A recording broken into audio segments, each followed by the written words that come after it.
In the heart of the ancient world, under the heavy gaze of a Roman occupation, stood a city that held the hopes of a nation, Jerusalem. It was a place of deep history, of prophets and kings, a city where the very presence of God was said to dwell within a magnificent temple.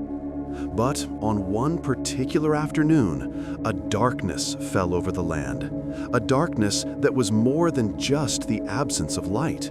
It was a spiritual shadow, a moment when the course of human history was about to be violently and irrevocably altered. On a hill just outside the city walls, a man named Jesus of Nazareth hung on a cross. His followers were scattered, his enemies were jeering, and the hopes of those who believed he was the Messiah seemed to be dying with him. As he breathed his last, he cried out with a loud voice, "It is finished." And at that moment, the universe seemed to hold its breath. But what happened next was not an ending. It was a cataclysmic, earth-shattering beginning. The Gospel of Matthew describes a scene of terrifying and awesome power, an event so profound it seems to tear the fabric of reality itself. In Matthew chapter 27, verses 51 to 53, we read a passage that has baffled scholars, inspired artists, and sparked a fire of questions in the hearts of believers for 2,000 years. It says, "At that moment, the curtain of the temple was torn in two from top to bottom. The earth shook, the rocks split, and the tombs broke open. The bodies of many holy people who had died were raised to life.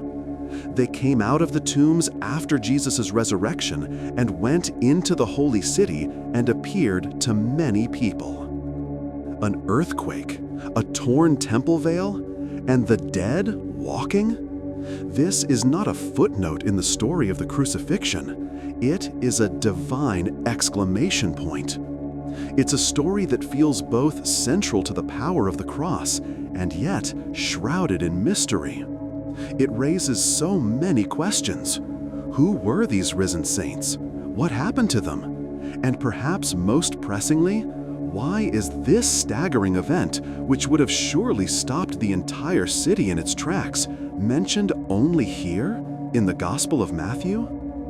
Join us as we journey back to that fateful day to explore one of the most mysterious and powerful events in the entire Bible, the day the tombs of Jerusalem broke open. The Cataclysm at the cross. To understand the miracle of the opened tombs, we must first stand at the foot of the cross. The sky had been dark for 3 hours, a supernatural gloom that settled over the land from noon until 3 in the afternoon. This was no ordinary solar eclipse. It was a sign, a heavenly lament for the death of the Son of God. The prophet Amos foretold such a day. In Amos chapter 8, verse 9, he prophesied, "In that day, declares the sovereign Lord, I will make the sun go down at noon and darken the earth in broad daylight." This darkness was a cosmic sign that the light of the world was being extinguished. But when Jesus yielded his spirit, the divine response was not silence, it was power. The first sign was the tearing of the temple curtain.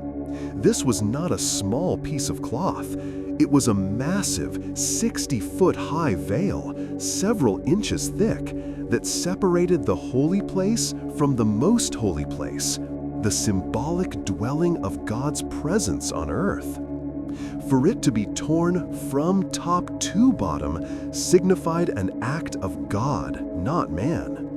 It was a declaration that the barrier between God and humanity had been broken. Access to God was no longer restricted. It was now open to all through the sacrifice of Christ. The author of Hebrews explains this beautifully in Hebrews chapter 10, verse 19. Therefore, brothers and sisters, since we have confidence to enter the most holy place by the blood of Jesus, by a new and living way opened for us through the curtain, that is, his body.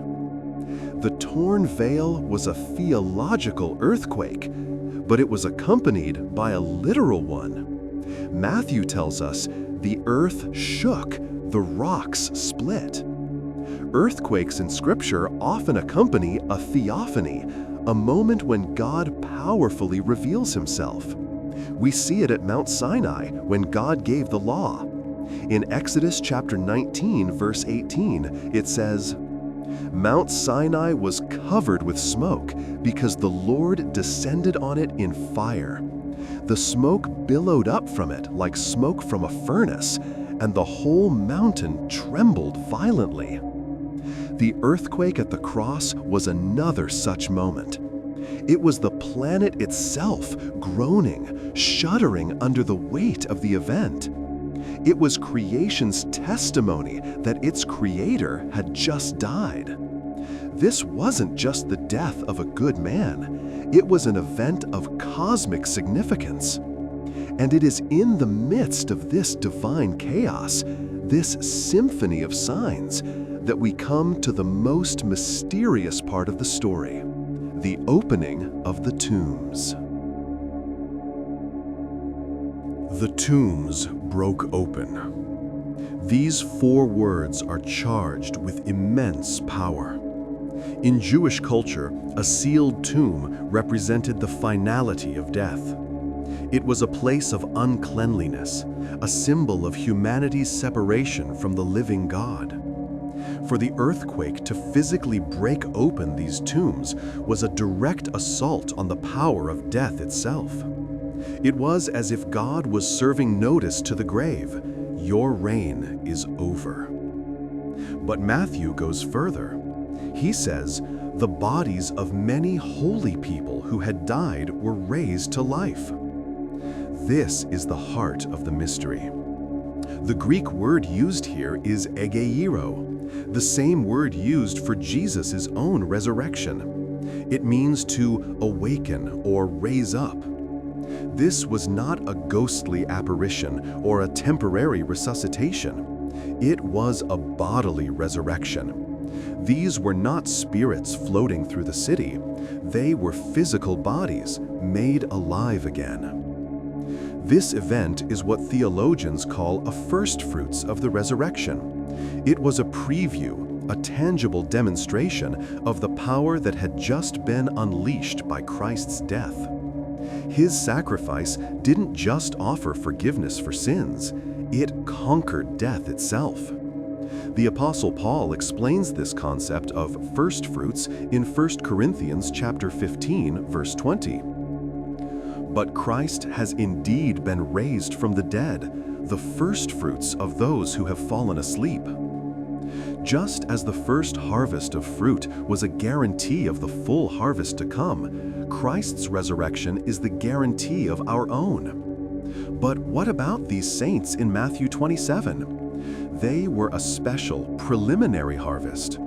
Their resurrection, happening at the moment of Christ's death, served as a powerful, living sign that his victory was real and its effects were immediate. They were the first to benefit from the power that would soon raise Jesus himself and eventually all who believe in him. Who were the holy people? The text leaves us with a tantalizingly vague description. Many holy people. This immediately prompts the question, who were they? The term holy people, or hagio in Greek, is the same word often translated as saints. In the Old Testament context, this referred to the faithful followers of God, those who lived their lives in covenant with Him. Matthew doesn't give us a list of names. Were these famous figures from Israel's past? Could it have been prophets like Isaiah or Jeremiah? Or righteous figures like Daniel, whose tombs were believed to be near Jerusalem? Some ancient traditions speculate that these were figures from the recent past, people whose families were still living in the city and could recognize them. Others believe they were the great patriarchs and prophets of old. Perhaps Matthew's vagueness is intentional. By not naming them, he universalizes the event. They represent all the faithful dead of the Old Covenant, the generations who had waited in hope for the Messiah's arrival. Their resurrection was the fulfillment of prophecies, like the one found in the book of Daniel. In Daniel chapter 12, verse 2, we read, "Multitudes who sleep in the dust of the earth will awake, some to everlasting life, others to shame and everlasting contempt." The resurrection of these saints was a partial fulfillment of this prophecy, a sign that the age of resurrection had dawned. They were the representatives of all who had died in faith, now awakened by the victory of the one they had waited for. The prophet Ezekiel also had a powerful vision of resurrection in the valley of the dry bones. In Ezekiel chapter 37, verses 12 and 13, God declares, "Therefore prophesy and say to them, this is what the sovereign Lord says, My people, I am going to open your graves and bring you up from them. I will bring you back to the land of Israel. Then you, my people, will know that I am the Lord, when I open your graves and bring you up from them." At the moment of Christ's death, this prophecy echoed through the hills of Judea, not as a distant vision, but as a literal, earth-shaking reality. The holy people were the embodiment of this promise fulfilled.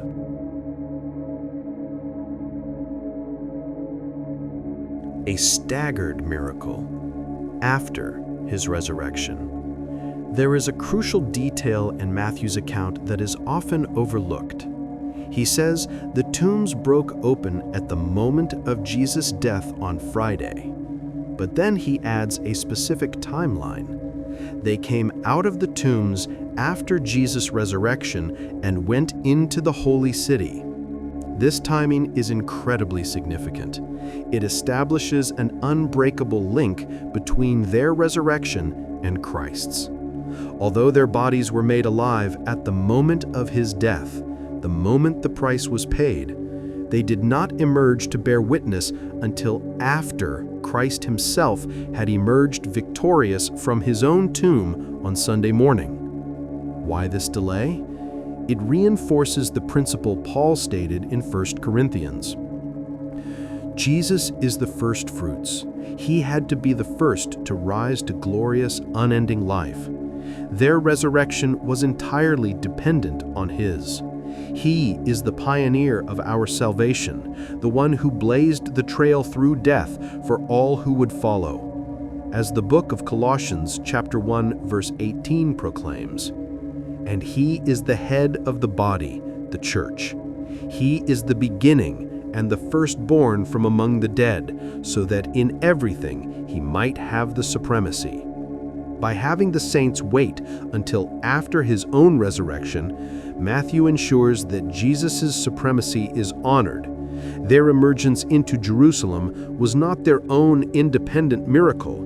It was a testament to his miracle.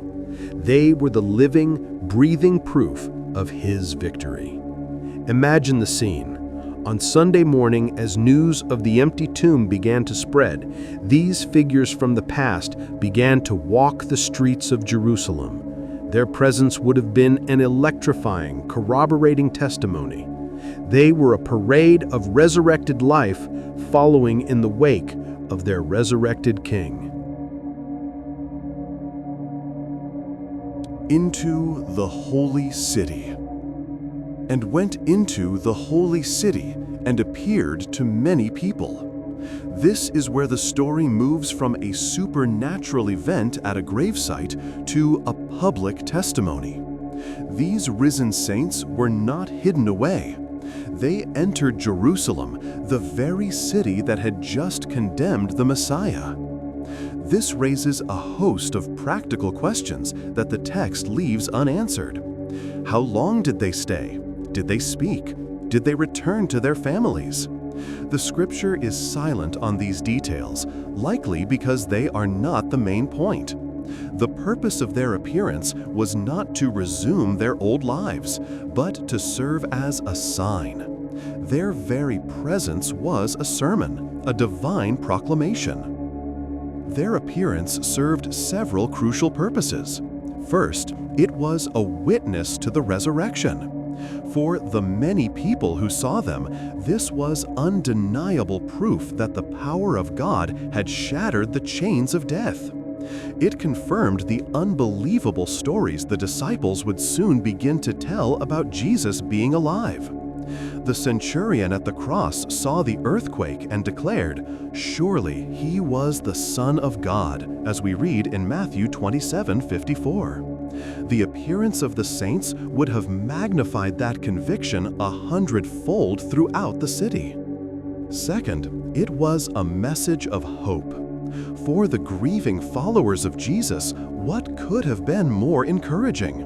Seeing these holy men and women of old alive and walking was a promise that death is not the end. It was a tangible picture of the future hope for all believers. The Apostle Paul powerfully describes this hope in 1 Thessalonians chapter 4, verses 13 and 14. Brothers and sisters, we do not want you to be uninformed about those who sleep in death, so that you do not grieve like the rest of mankind, who have no hope. For we believe that Jesus died and rose again, and so we believe that God will bring with Jesus those who have fallen asleep in him. The risen saints were a living, walking embodiment of that very promise. They were the hope of resurrection made manifest in the streets of Jerusalem. The question of silence.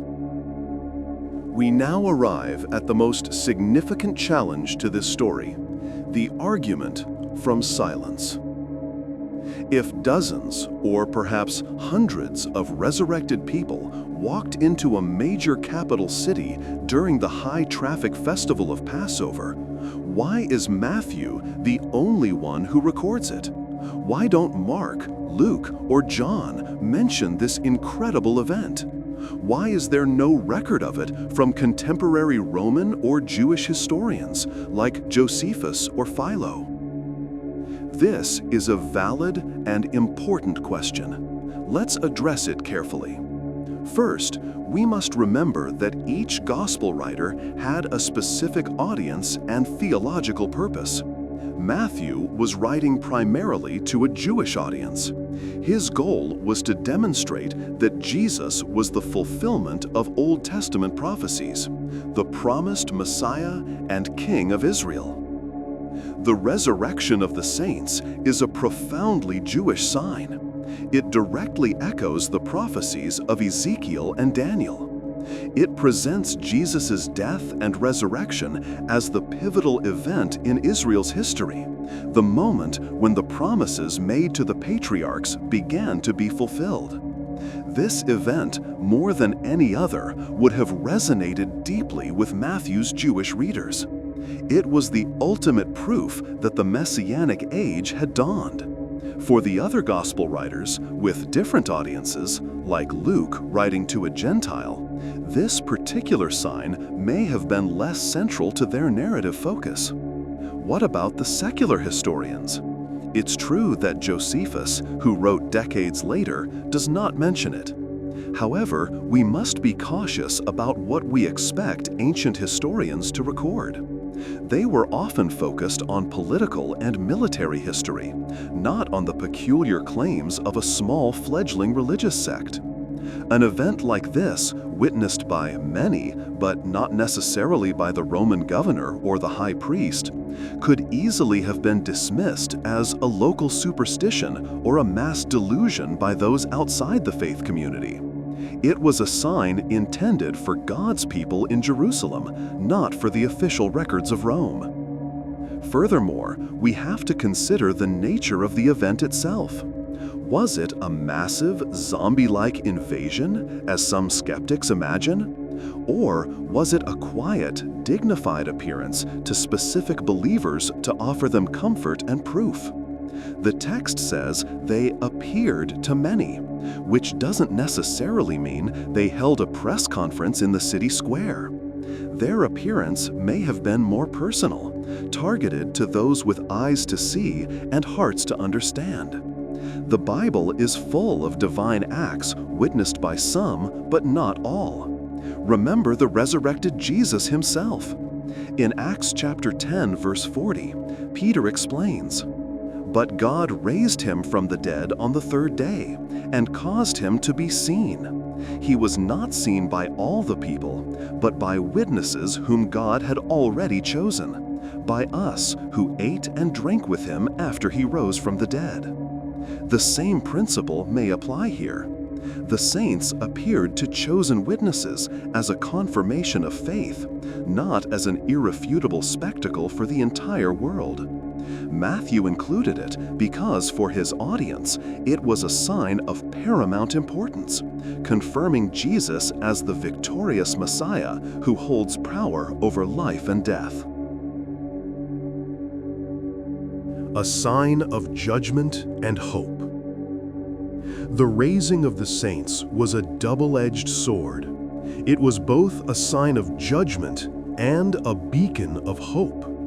For the religious authorities and the city that had rejected its king, the event was a terrifying portent. The earthquake, the torn veil, and the walking dead were signs that the old system was being judged and found wanting. The very ground beneath them was protesting their actions. This event was a stark warning. It showed that the God they claimed to serve was now acting in a new and radical way. The prophet Haggai spoke of a day when God would shake the heavens and the earth, and this was a foretaste of that final shaking. In Haggai chapter 2, verse 6, we read, "This is what the Lord Almighty says. In a little while I will once more shake the heavens and the earth, the sea and the dry land." The establishment had crucified the Lord of glory, and creation itself was giving its verdict. The opened tombs were a testament to the fact that the authority over life and death did not belong to Caiaphas or to Caesar, but to the man on the cross. But for the followers of Jesus, and for all who would come to believe, the message was one of unparalleled hope. Death had been defeated. The grave had lost its sting. What Jesus accomplished on the cross was powerful enough to reach back into the past and pull the faithful dead from their slumber. If his death could do that, what could his resurrection mean for the future? This is the heart of the gospel message. The resurrection of these saints is a beautiful illustration of what awaits all believers. It's a promise that the grave is not our final home. As Jesus himself promised Martha before raising her brother Lazarus, in John chapter 11, verse 25, Jesus said to her, "I am the resurrection and the life. The one who believes in me will live, even though they die. And whoever lives by believing in me will never die." The saints walking out of their tombs were the living proof of that very statement. They were a glimpse of the final resurrection, a preview of that great day when all of God's people from every generation will be raised to new and glorious life. What became of them? The final mystery. One final question hangs over this story. What happened to these risen saints? Did they live out a second life on earth and die again? Or did something else happen? The Bible doesn't explicitly say, but it gives us powerful clues.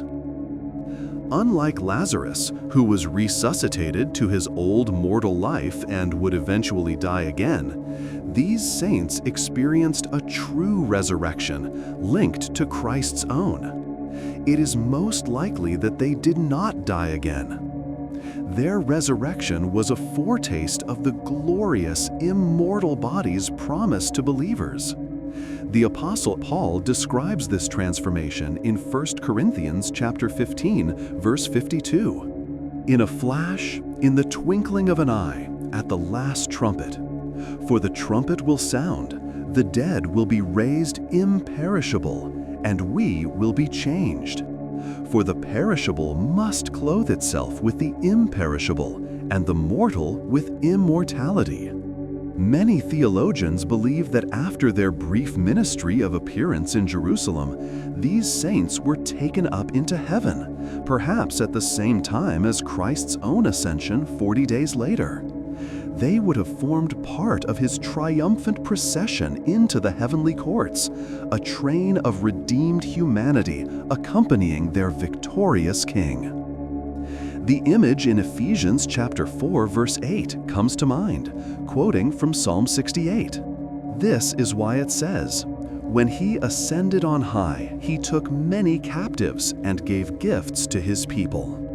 While this verse is primarily about Christ's victory over spiritual forces, it is not hard to imagine these resurrected saints, the first captives freed from death's prison, being part of that glorious ascension.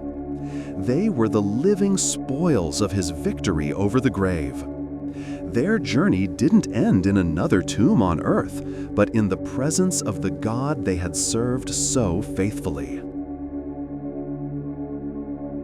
The legacy of the opened tombs. The story of the risen saints in Matthew 27 is more than just a historical curiosity or a theological puzzle. It is a profound declaration of the power and purpose of the cross. It reminds us that the death of Jesus was not a tragedy that God redeemed, but a victory that God planned. Its power was so immense that it tore the veil, shook the earth, and literally woke the dead. So, what does this mean for us today, living 2 millennia later? First, it gives us unshakable confidence in the face of death. Our hope is not built on wishful thinking, but on a historical event where death itself was put on notice. The empty tombs of those saints, alongside the empty tomb of Jesus, declare that the grave is not the end.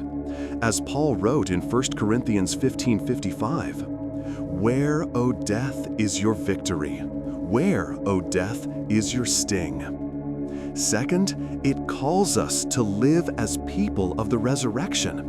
If Jesus has such power over death, he surely has power over the sin, the fear, and the brokenness in our lives. We are called to live with the same faith as those holy people, trusting in the God who can bring life out of death, hope out of despair, and light out of darkness. The curtain is torn. The way to God is open. The tombs have been broken. And the promise of resurrection, first tasted by those saints in Jerusalem, extends to all who place their faith in the one who is the resurrection and the life. His victory is our future. His future is our future. Thank you for joining us on this exploration of one of the Bible's most profound mysteries. The story of the open tombs is a powerful reminder that with God, nothing is impossible.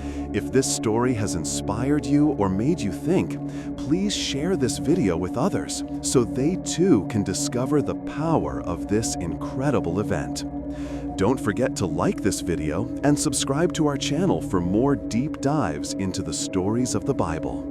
Most importantly, take a moment this week to reflect on the hope of the resurrection. Read the story for yourself in Matthew 27. Let the reality of Christ's victory over the grave strengthen your faith and fill you with hope. God bless you.